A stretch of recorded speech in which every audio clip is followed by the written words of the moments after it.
Okay.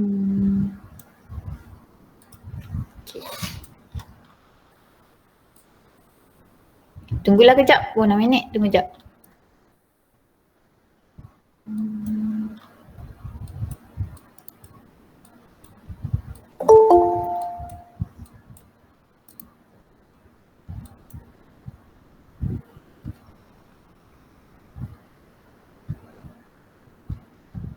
Katakan apa? Dia cakap apa tadi? Katakan fakta yang nampak. Macam tu pula. Ayuh. Oh, ada clear lebih. Yang tu pergi mana? Ha? Pergi mana? Pergi tu elok tu. Pergi course tu. Yang balik Berapa lama? Yelah baru boleh clear. Oh.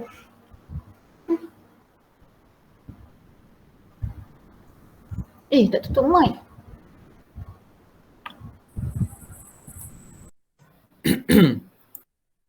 In fact. Okay. Seri-seri. Okay, kita tunggu kejap. Mana yang lain ni? Okay, for those yang already here, boleh tengok balik jawapan kepada chapter 6 task korang tu. Saya nak bincang benda tu hari ni.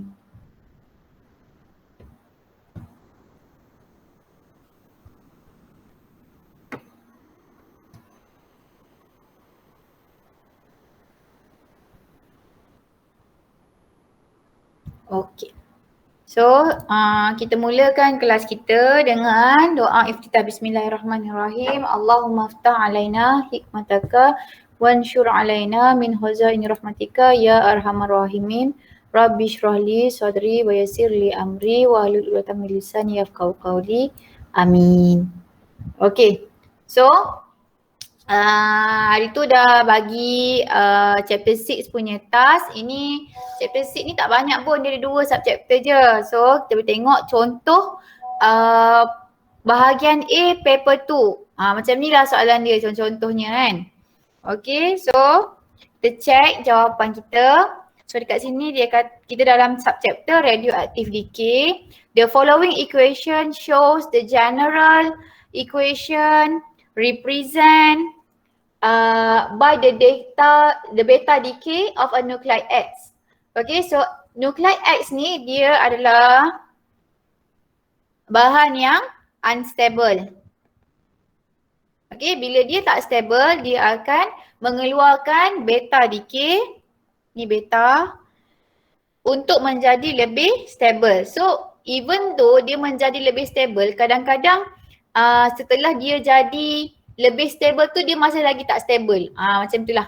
Kadang-kadang dia punya daughter nuclide masih lagi tak stable. So, untuk dalam equation, saya nak ingatkan lagi sekali, mesti letak energy.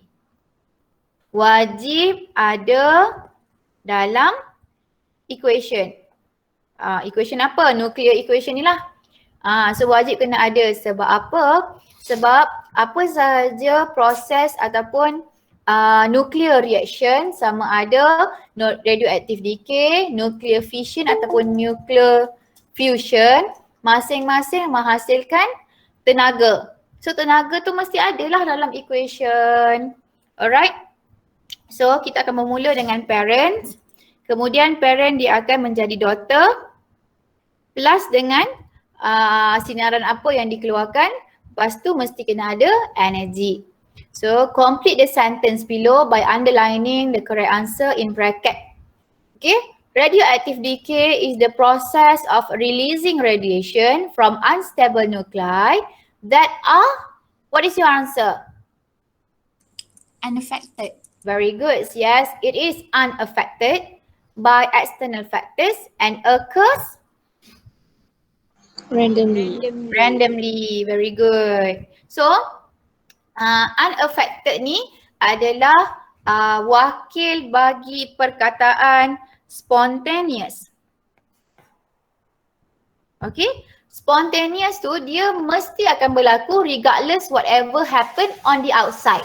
So, tengah musim salji ke, musim kemarau ke, banjir ke, tak kisah apa pun yang sedang berlaku, yang dia tahu dia tak stabil dan dia kena jadi stabil. So proses dia adalah spontaneous dan berlaku secara random. Random ni dia datang daripada keadaan bahan radioaktif tu di dalam kita punya elemen lah. Ni atom, atom, atom. So kesemua atom di dalam bahan radioaktif dia adalah dalam keadaan tidak stabil. Jadi bila kita kata diorang ni akan decay, kita tak tahu atom mana yang akan decay dulu. Boleh jadi atom ni dulu, lepas tu ni, lepas tu ni. Okay, so random ni bermaksud kita tak boleh predict which atom akan decay first. So dia suka hati dia je, siapa-siapa dulu. Okay, so dia dalam maksudnya random, itulah maksud dia random.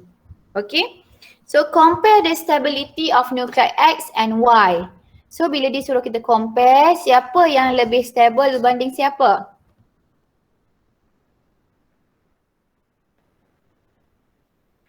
Stability of Y more than ke less than? More than. More than X. So kita boleh buat simbol kalau kita punya soalan dalam bahagian A paper 2. Hai Afiq.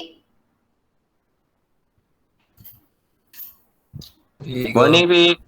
Morning. Morning Afiq. Afiq penat tengok MU menang semalam. Oh, okay. Morning, baby. Aziz tak cakap pun baby kat I.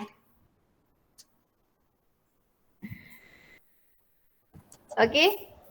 So mari kita tengok. Cik. So mari kita tengok Sure. Ya saya Laila. Kalau guna daughter nuclide more than step. Ah, tak guna YX. tapi soalan dia tanya Y dan X. Okay. So guna YX lah. Kena Y dan X. Okay. Alright, so yang C tu, what happened to proton number and nucleon number of nuclide X after the decaying process? So what happened? So bila kita kata after the decaying process, dia sekarang ni X dah jadi Y. So now we are talking about Y lah. Okay, so Y bila dia keluarkan beta particle, what happened to the proton number?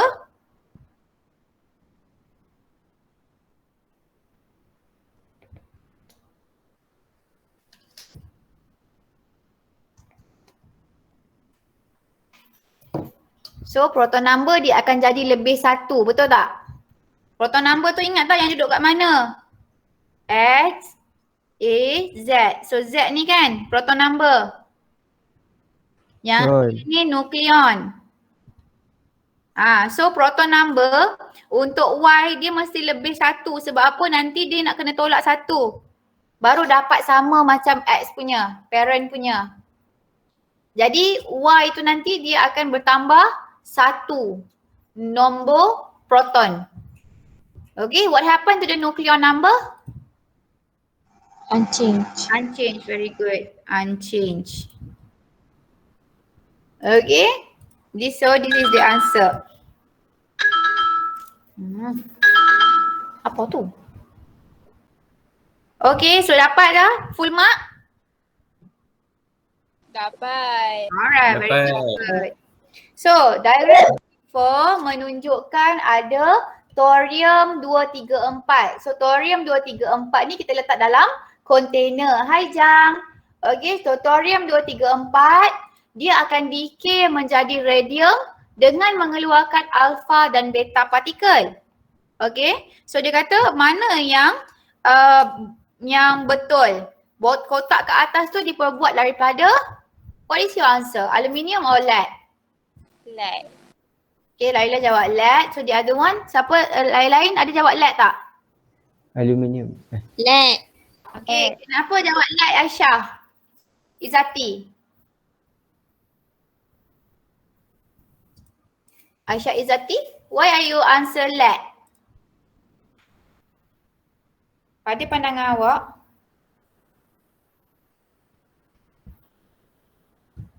sebab jawapan dia lead, betul.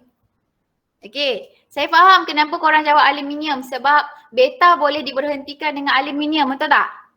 Betul. Okay, tapi untuk lebih selamat kita tak nak ada beta yang mampu keluar pun. Sebab beta untuk memberhentikan dia, dia masih lagi memerlukan beberapa cm aluminium. Maknanya aluminium yang digunakan tu kena tebal lah. Okay, so kalau kita pakai LED tu dia confirm dah boleh memberhentikan alpha dan beta. So untuk pilihan material yang paling selamat, jawapan dia adalah LED. Okay. Okay. Alright.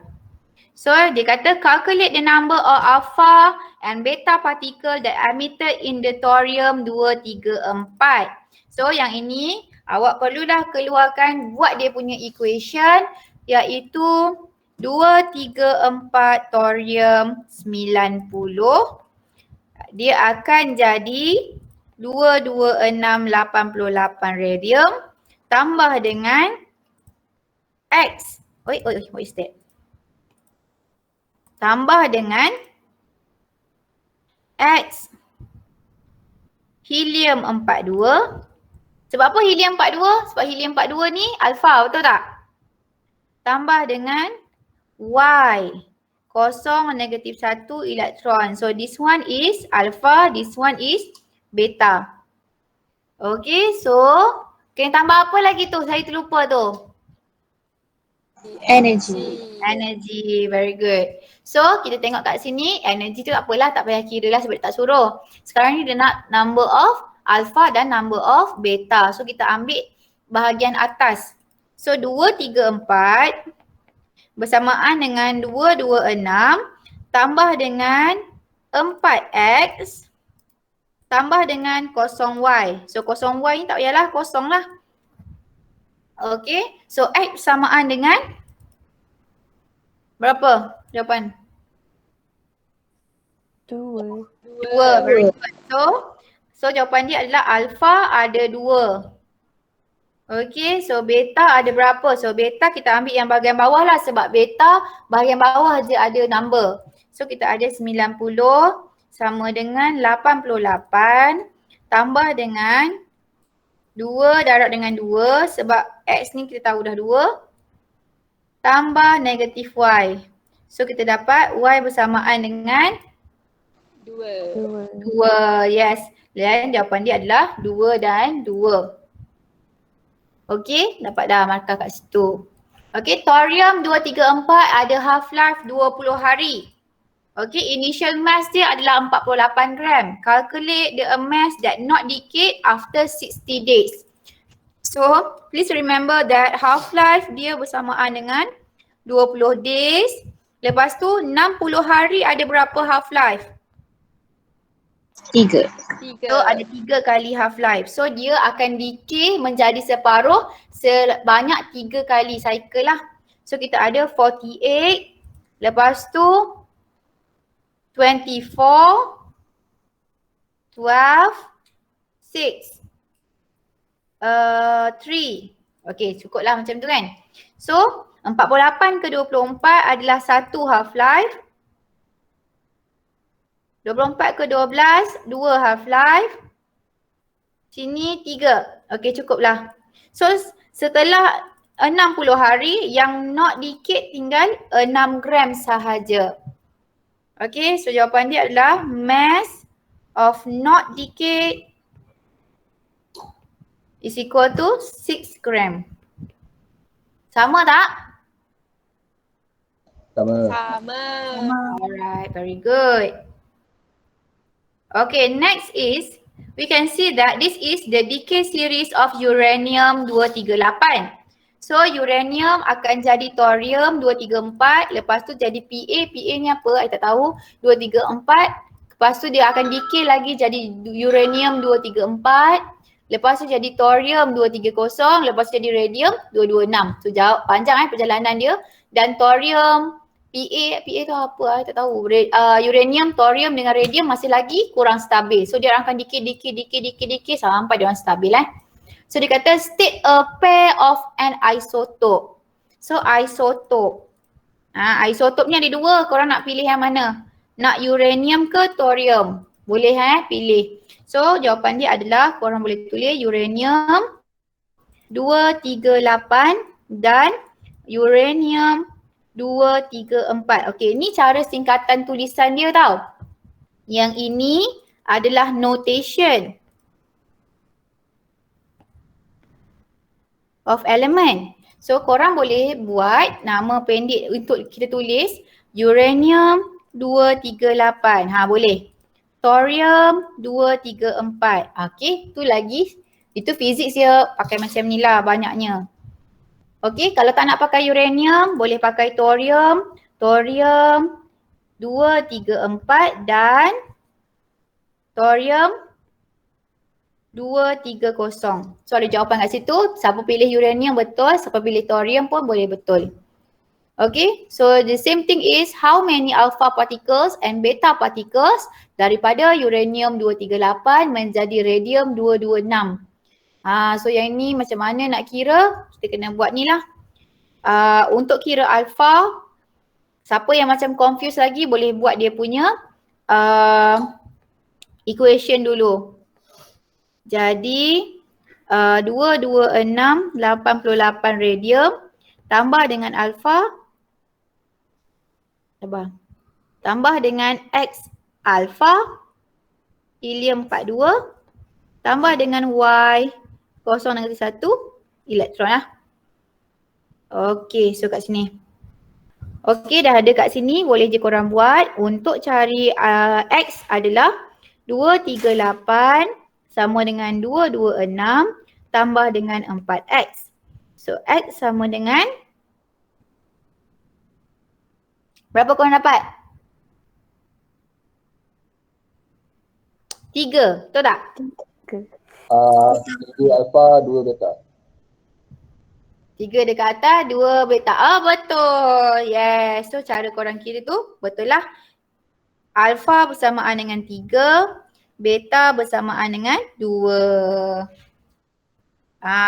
So ni untuk alpha lah. Sama juga untuk apa yang tak jangan confuse lagi. 92 sama dengan 88 tambah dengan 6 tambah dengan negatif Y. So carilah Y sama dengan berapa. Itu adalah number untuk beta dan X adalah number untuk alpha. Okay, so dapat Y bersamaan dengan 2.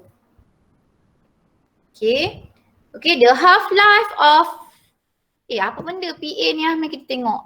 Tak sedap pula nak sebut. PA 234.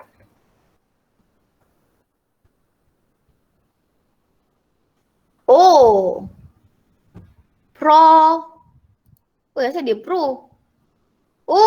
Nama dia protactinium. Ambil kau. Nama dia adalah protactinium. Powers. Powers, tak tahulah nama dia apa. Protactinium. Protactinium ni dia ada half-life dia 6.7 hours. So T 6.7 hours. Okay, initially mass dia ada 32 gram. Okay, so dia kata determine the mass of the protactinium, apa benda? Setelah 33.5 hours. So, you kena cari berapakah bilangan half-life dalam 33.5 hours. So, 33.5 bahagi dulu dengan 6.7. So, we will get 5. Betul tak? 5 kali half-life. So 5 kali half-life bermaksud dia telah menjadi separuh sebanyak 5 kali, iaitu 16, 8, 4, 2, 1, setengah, 1/4. Okay? So mari kita tengok. 1 half-life, 2 half-life, 3 half-life, 4 half-life, 5 half-life. So kita boleh cakap after 33.3 hours, mass of PA 234 sama dengan 1 gram.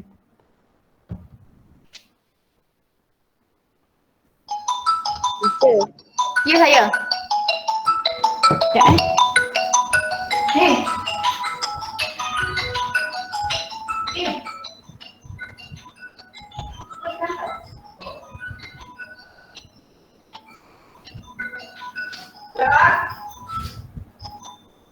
Ya saya tadi, kenapa? Sorry.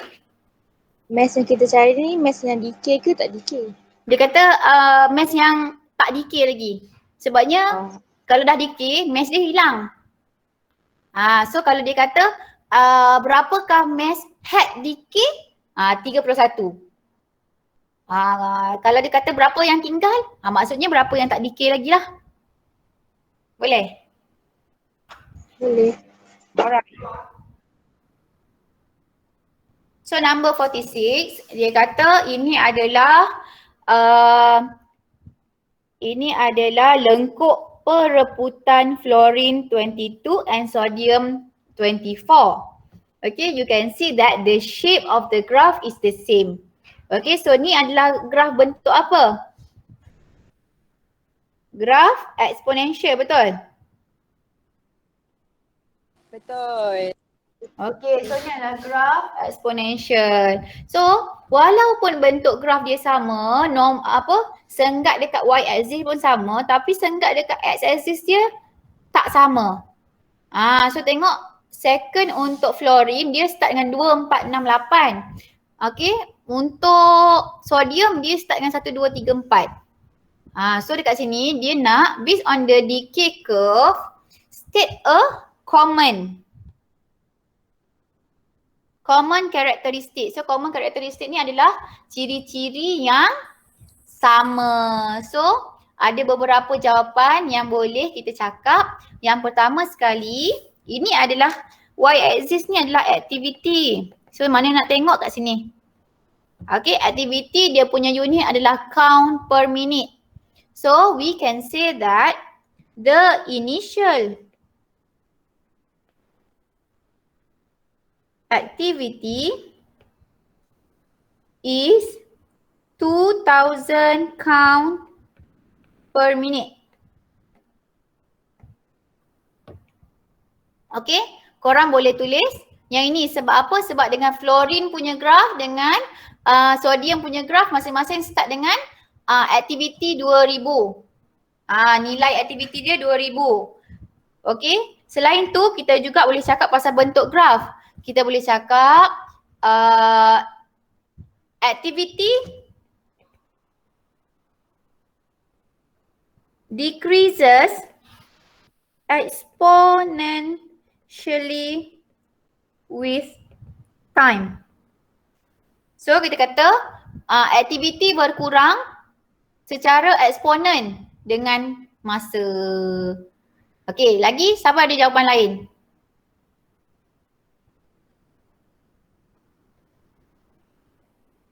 Tak ada. Tak tahu nak cakap apa. Bolehkah kita cakap pasal half-life? Half-life dia sama, boleh ke? Tidak. Tak boleh sebab half-life dia tak sama. So mari kita tengok lagi. So dia nak berapakah masa yang dia ambil untuk dia tinggal 250. So korang bolehlah dekat graf ni tengok. Allah terketar pula. Untuk fluorine dia 12. Manakala untuk sodium dia 3. So jawapan dia adalah 12 dan 3. Okay, so dekat sini kita boleh nampak untuk fluorine dia mengambil masa 4 saat untuk jadi separuh. Daripada 2000, lepas tu 4 saat kemudian jadi 1000. 4 saat kemudian jadi 500, 4 saat kemudian jadi 250. Jadi half-life untuk fluorine adalah 4 second.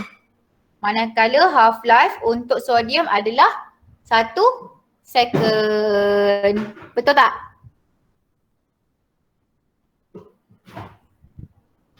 Betul. Okay, so what happened to the activity after every 4 second? What happened to the activity selepas setiap 4 saat? Reduce to half. Yes, very good. Dia akan reduce to half. Ataupun korang boleh cakap decrease to half. Ataupun boleh cakap become half. Gitu. Semua yang cakap masa jadi separuh. Betul lah tu. So, sodium pula after every 1 second jawapan dia samalah. Repeated answer. Okay, so masing-masing akan jadi separuh setiap setelah masa yang sama. Okay, so dia kata daripada table atas tu apa conclusion yang kita boleh cakap? Kita boleh kata yang activity reduce to half at the same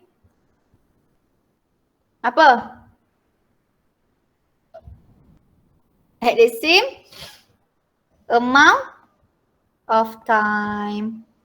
Okay, kita boleh cakap aktiviti tu akan jadi separuh pada jumlah masa yang sama.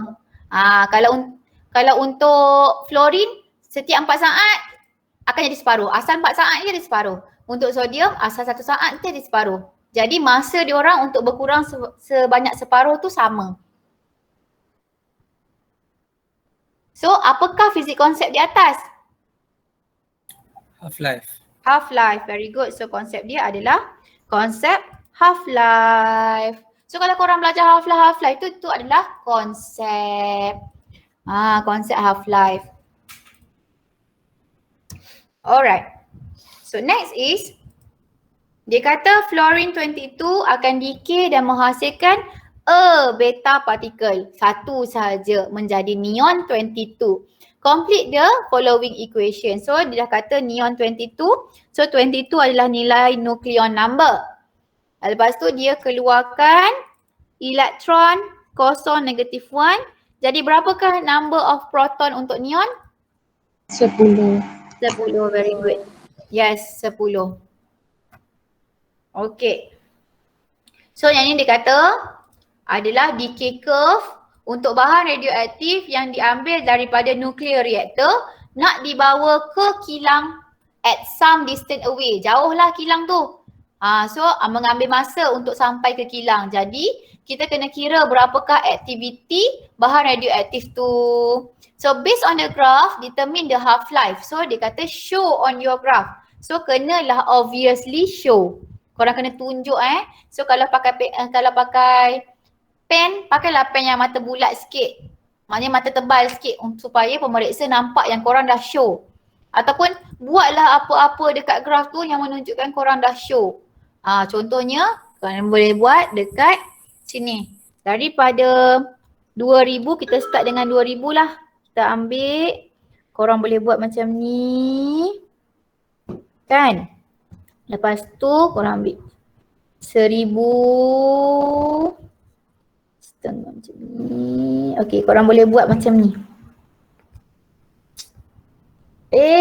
Tersengit pula. Sorry. Yang ni. So korang boleh buat macam ni. Tunjuklah dekat graf tu apa juga cara untuk memberitahu yang korang dah show dekat graf. Determine the half-life. So I dapat 5 hours. So how about you? Korang dapat berapa? Sama. Alright, so kita dapat dia punya half-life adalah 5 hours. 7 tolak dengan 2 sebab kita nak ambil period daripada 2000 menjadi 1000. Boleh juga kalau korang nak ambil 1000 menjadi 500 terpulang. Janji kena show. Alright, so dapatlah markah kat situ. Just before it leave the nuclear reactor, detector shows activity 1500. So awal-awal dia punya aktiviti adalah 1500. Apabila sampai dekat kilang, aktiviti dia tinggal 93.75. Determine the number of half-life. So number of half-life ni maksudnya berapa kali half-life. Okay, berapa kali? So kita tengoklah daripada 1500 jadi 750. Lepas tu jadi berapa? 325, betul ke? Bukan. 375, betul tak? Betul. Betul.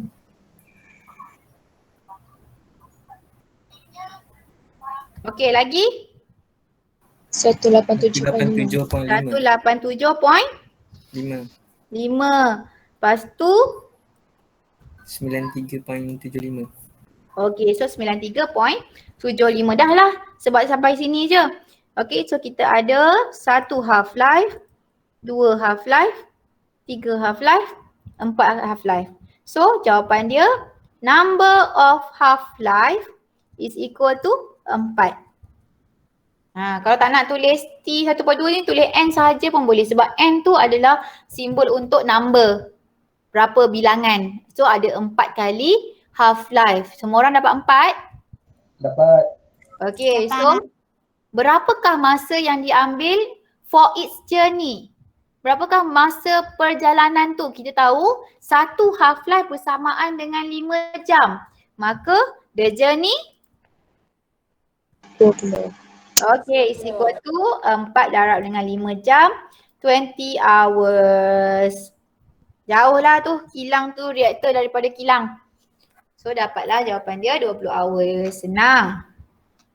So di sini kita ada dua bentuk uranium Dua-dua uranium 238 tetapi pada different size.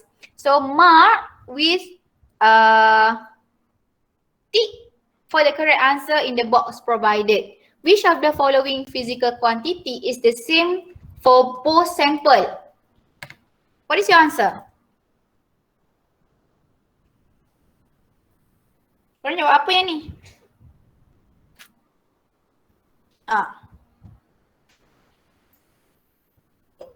Syakira jawab apa Syakira? Half-life of sample. Alright, betul. So jawapan dia adalah half-life of the sample. Okay, so half-life yang sama. So number of decaying each second ni dia salah tau sebab kalau kita punya uranium tu besar bermaksud jumlah atom yang tak stabil di dalam dia besar. Bermakna dalam satu saat boleh banyak atom yang decay dalam satu masa. Tapi kalau kita kata half-life, tak kisahlah bahan radioaktif kita tu sekilo dengan 1 gram. Masing-masing mengambil masa yang sama untuk jadi separuh. Okey, katakanlah 600 tahun, daripada sekilo tu 600 tahun kemudian akan jadi 500 gram. Daripada 1 gram akan jadi 0.5 gram. So masa yang diambil adalah sama, tak kisah dia punya mass. So half-life ni constant untuk setiap elemen. Okay, so the decay of uranium dijumpai dalam rock can be represented by the equation below. Determine the value of X and Y. So yang ni senang saja. Kita boleh buat 238 sama dengan 206 darab dengan 4X. So X sama dengan how much is it? Yes, very good. So we have 8.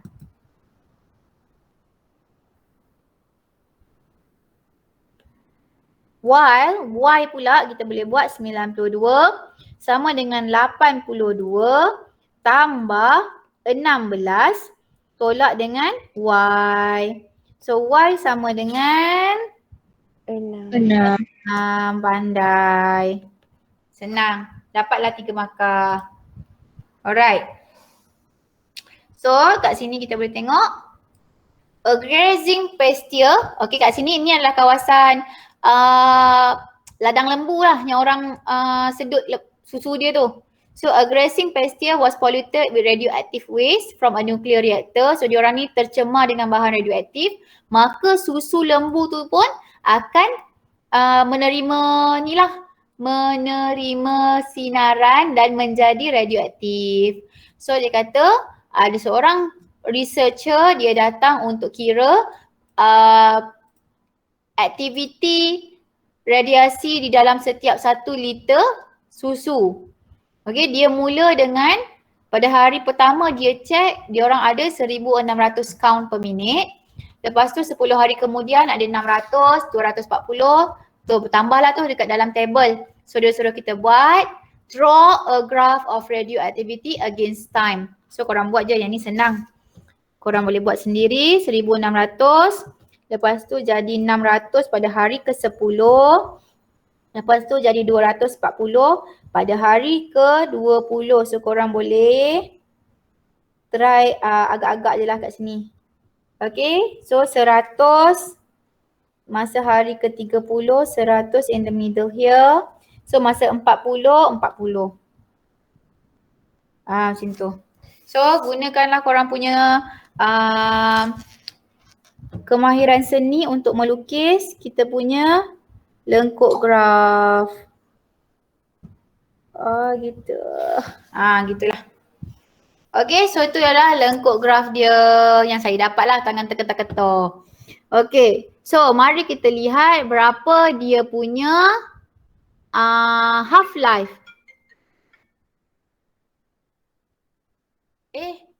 Jangan kakak saya telefon. No, hari tengah kelas.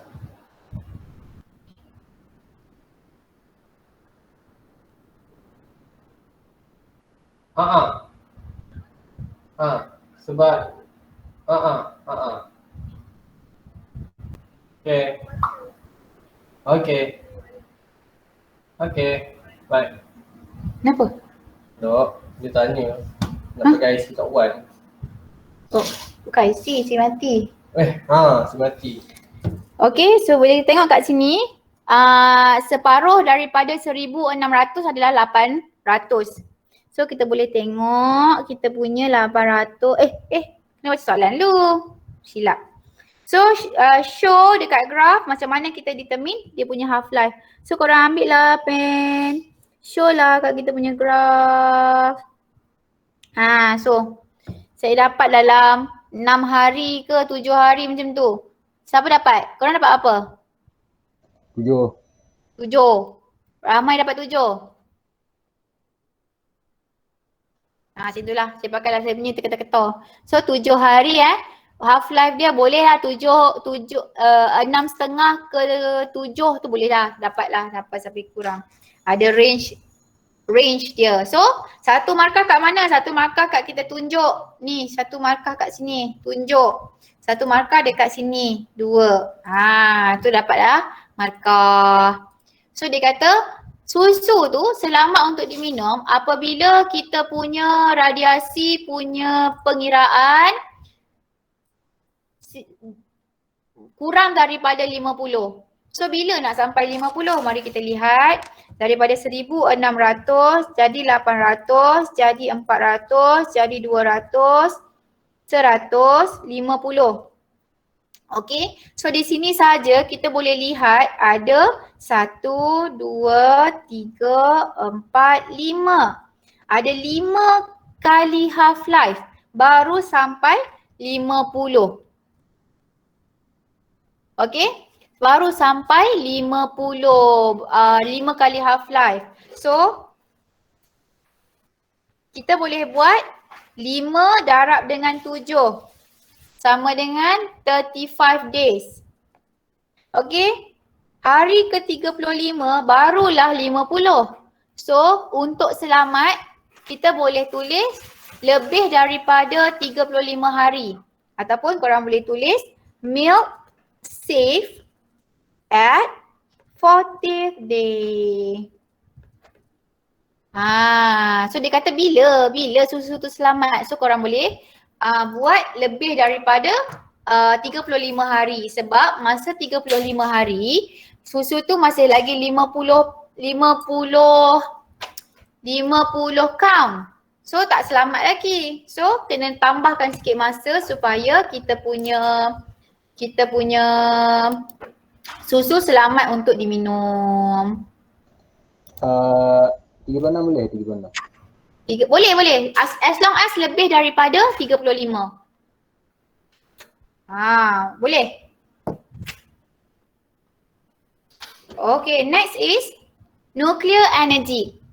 Okay, nuclear energy ni ada dua. Kalau korang ingat kita ada fission dan fusion. Okay, so in radioactive decay, kita ada cobalt 60. Cobalt 60 dia akan decay menjadi nickel 60 by releasing one beta particle. So this decaying process experience a mass defect. So the number of 60 for radium is called its Nucleon number. very good. So jawapannya adalah nucleon number. Very good. So, soalan ni dicacat sikit. Jawapan soalan ni macam ni sebenarnya. 60. Lepas tu 27. Sebentar sorry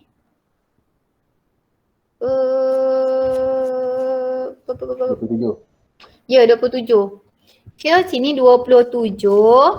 Kobalt akan jadi 60 nikel. Lepas tu sini tempat kosong. Tambah negatif 1 E tempat kosong kat sini. Plus energi. So, berapakah jawapan dia? Sini kosong. Sini 28. Betul? Marvelous. Okay, so we have the answer already. Alright, next is kita tengok the decaying process experience mass effect dalam kg. Calculate the energy release in the decaying process dalam unit electrovolt.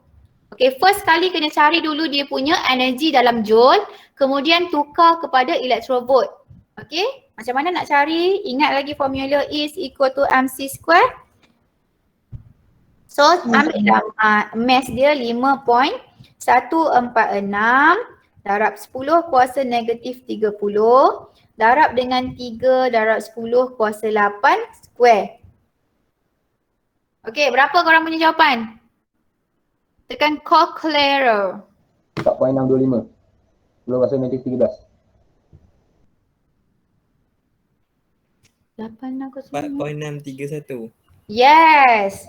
4.631 darab 10 kuasa negatif 13 joule. Okay.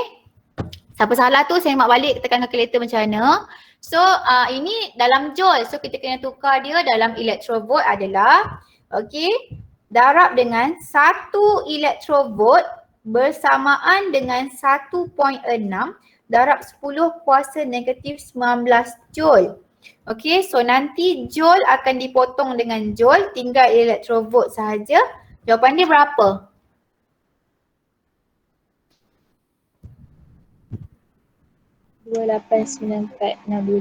Okay, 2895. Salah. Point pula. 2895 lah kita buat. 2.895 darab 10 kuasa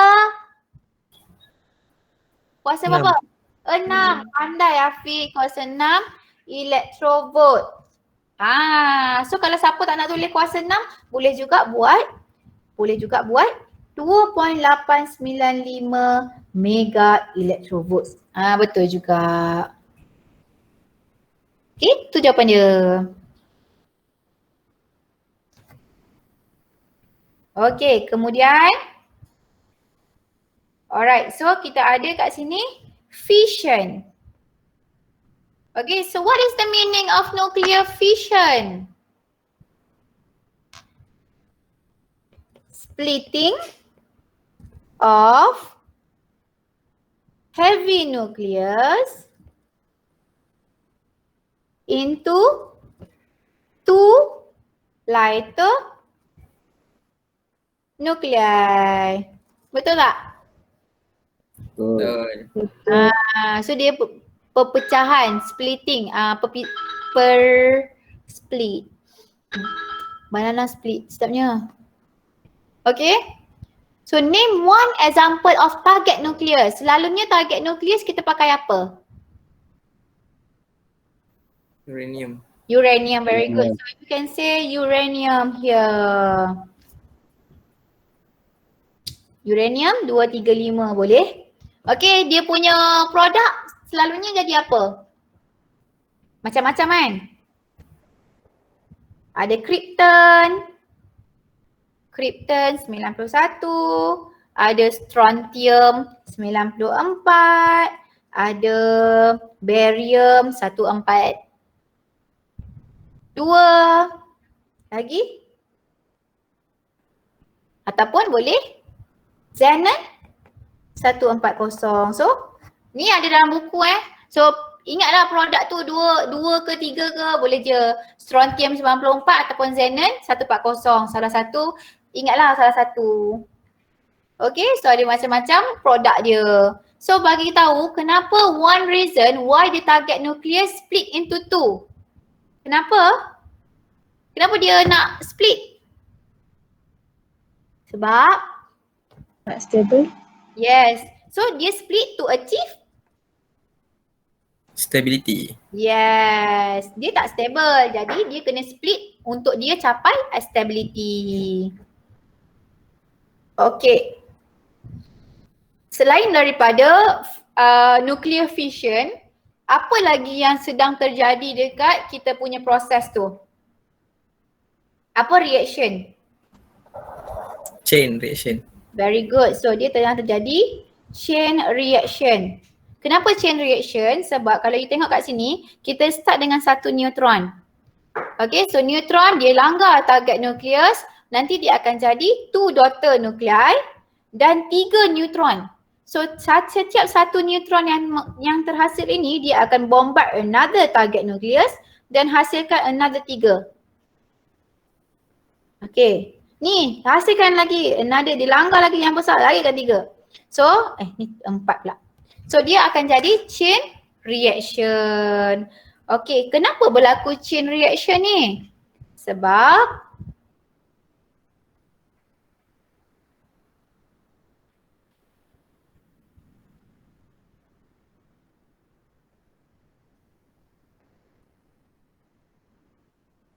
okay, so apa jawapan korang? Ke tak jawab? Sama. Yelah tu. Sebab korang boleh cakap lah sebab production of neutron increases ke, korang boleh kata after each reaction another 3 neutron produce. Korang boleh cakap lah macam-macam yang menceritakan kenapa chain reaction tu boleh terjadi.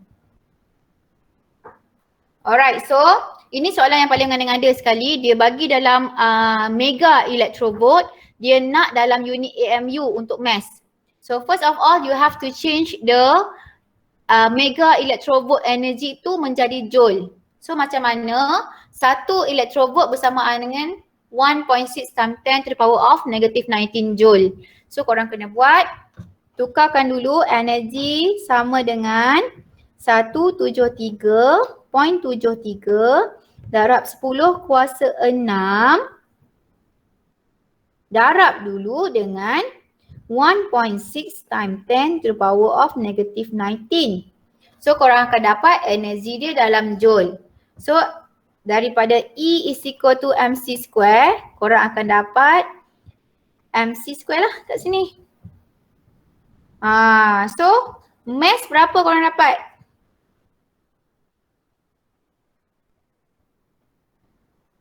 Kira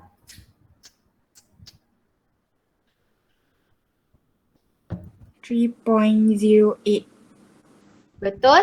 3.08 darab 10 kuasa negatif 28. wah betul, 28 kg. So ni mass dalam kg, dia tak nak, dia nak mass dalam AMU. So kat sini ya, kita teruskan. So 1 AMU bersamaan dengan 1.66 darab 10 kuasa 27 kg. So macam mana kita nak hapuskan kg, kita kena bahagi dengan kg. So awak ingat macam tu Kalau macam mana kita nak, yang ni kan dia bagi dalam electrovolt kan. So macam mana nak hapuskan electrovolt? Kita kena macam itulah, korang pandailah korang fikir matematik. So untuk kg, macam mana kita nak hapuskan kg jadi electrovolt? Kita kena bahagi. So kita buat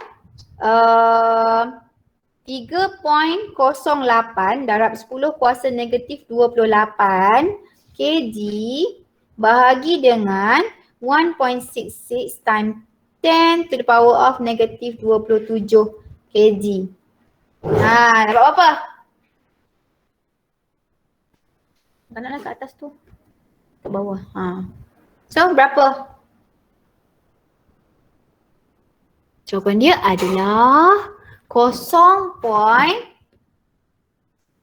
Dapat tak? 0.186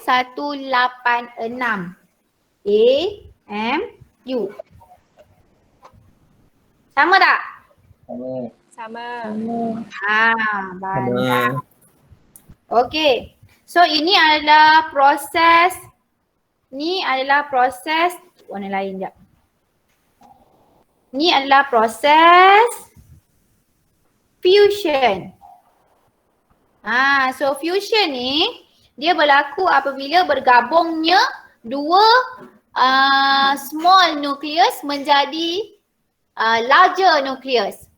Okay, so proses ini pun menghasilkan energi.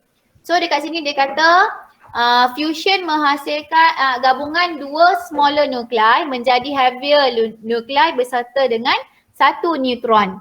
So what is the meaning of nucleon number?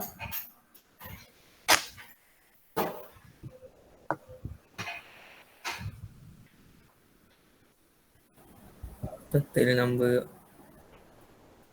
proton and neutron. Yes. Okay, total number of proton and neutron. So boleh ni S. Okay. Okay, so determine the value of X dekat helium tu.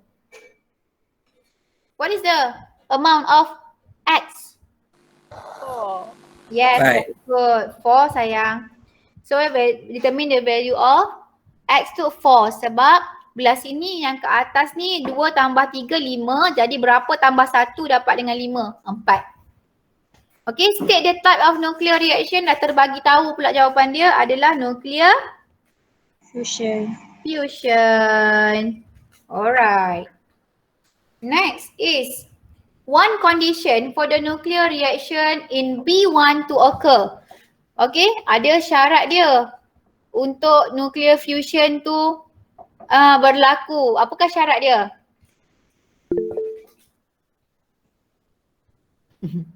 Apakah syarat dia? High temperature. Very good. So, dia mestilah berlaku, must berlaku dekat at very high temperature. Ataupun korang boleh cakap a very high pressure. Boleh juga. Okay. So ini adalah satu syarat di mana untuk menghasilkan proses nuclear fusion. So dekat sini dikata the nuclear reaction mengeluarkan a large amount of energy due to mass defect. Table show the mass, okay, in atomic mass AMU. So calculate the mass defect. Okay, korang kena totalkan mass before equalkan dengan totalkan mass after.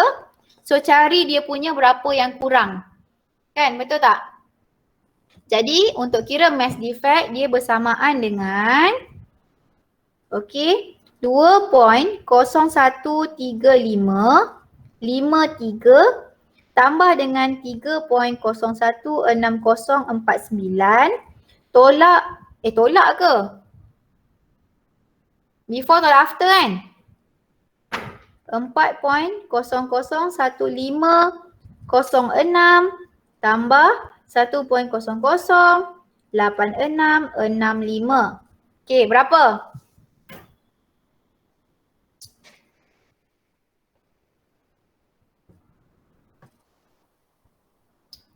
Kosong. 1943, betul tak?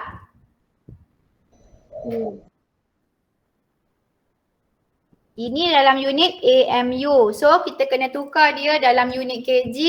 1 AMU bersamaan dengan, so kena darab lah, 1.66 times 10 to the power of negative 27,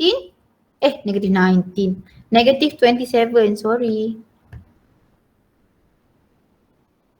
Negative 27 kg. So kita ada berat dia adalah 3.26 darab 10 kuasa negatif 29 kg. So inilah the answer. Okay. So what is the energy release? So energy release dia adalah E is equal to MC square. So E is equal to MC square, kita ada 3.26 darab 10 kuasa negatif 29 kg darab dengan 3 darab 10 kuasa 8 square. So jawapan dia adalah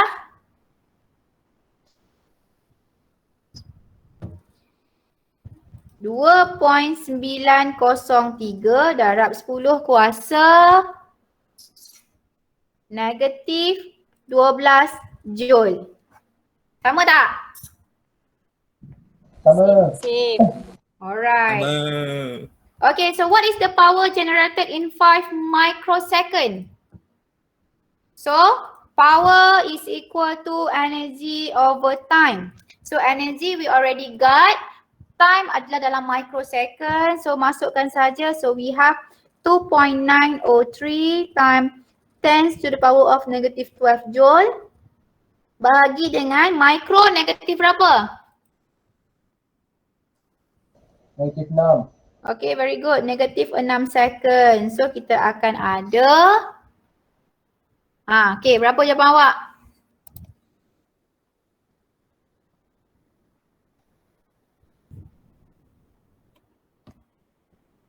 Lima point 806. 804 ataupun 805, 8046 darab 10 kuasa. Negatif 7. Unit untuk power apa? Watt. Watt, pandai. So kita dapat. Cikgu, Ya. kita tak buat JS negatif 1. Boleh? Okay, so dapat sini ataupun korang boleh buat joule second negative 1. Joule per second, boleh? Alright, so kalau tak ingat lah watt tu boleh pakai joule second tu Okay, so dia kata diagram 39.1 menunjukkan nuclear power plant station in isolated area. State the transformation energy involved in the nuclear reactor. So korang boleh buat nuclear energy, dia akan ditukarkan menjadi heat energy. Lepas tu kita tukarkan dia jadi electrical. So korang nak letak nak letak mechanical dulu sebelum electrical pun boleh sebab dia ada turbine kan. So korang kena tengok dia punya diagram lah. So dia start dengan nuclear energy. Iman. Okay baby.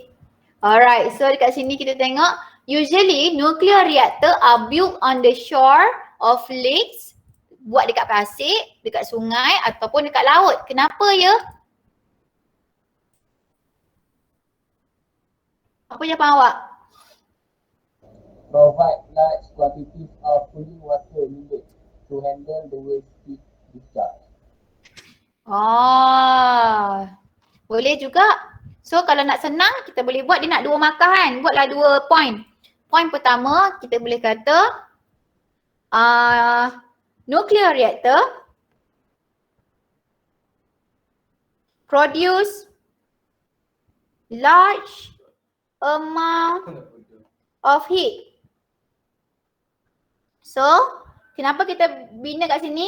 Kita nak easy to Handle. obtain water as coolant. Gitu. So, diorang ni kena bagi kita kena bagi sebab dan reason lah kenapa kita nak bina dekat ni. Sebab nuclear reactor tu dia hasilkan tenaga haba yang banyak. Jadi kita nak senang untuk dapat sumber coolant, penyejuk. Jadi kita kena buatlah dekat tepi-tepi air. So apa-apa korang punya jawapan yang nak cakap easy to obtain coolant source ke, boleh. Source of coolant ke, senang. Itulah jawapan dia. Okay? Okay, untuk B pula. menunjukkan new nuclear reactor is built on an island. Table 39 shows the characteristic of 3 nuclear reactor model P, Q and R with different specification. Based on the table, state the suitable nuclear reactor model that can be functioned efficiently. Give the reason for the suitability of the characteristic. So kita dah bagi beberapa contoh material dan specification, kita kena pilih lah yang mana kita nak kan. So based on the table 39, state the suitable nuclear reactor model that can function efficiently. Give reason. Okay, untuk fuel, selalunya kita pakai apa? Uranium. So kita cakap fuel dia adalah uranium. Kenapa kita pakai uranium? Uranium is unstable element. Yes, sebab uranium adalah unstable atom. Kita boleh cakap ataupun unstable nuclei. Dia uranium ni dia tak stabil tau. Krypton tu dia selalunya krypton adalah hasil daripada ketidakstabilan uranium. Selalunya awak kena ingat lah kenapa kita pilih uranium dalam bom ke, dalam nuclear reactor ke, sebab uranium adalah elemen yang tak stabil, paling tak stabil. Okay, so dia boleh berpecah hanya berlanggar dengan 1 neutron sahaja. Tu sangatlah tidak stabil kan. Okay, so physical state of the fuel. Okay, physical state nak solid ke liquid ke liquid? Solid. Okay, Solid. kenapa solid?